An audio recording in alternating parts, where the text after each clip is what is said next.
Good morning. আমি যিহেতু যোৱাকালি আহিছিলোঁ, আহি হোমষ্টে লৈ পেলাই থাকি ৰাতিপুৱাই ৰুমতে কিবা এটা খাই পেলাই ওলাই দিলোঁ শ্বিলঙৰ এটা মষ্ট ফেমাছ কেব চাবলৈ, যিটোৰ নাম হৈছে আৰৱা কেবছ।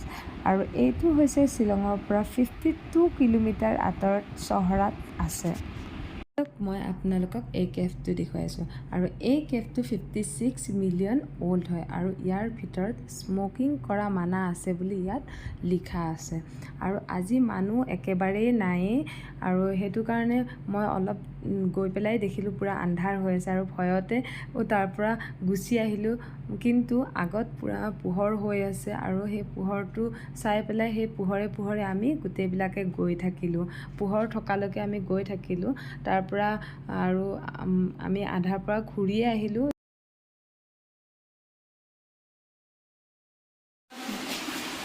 बोला बोला बोला जल्दी बोल जल्दी चले।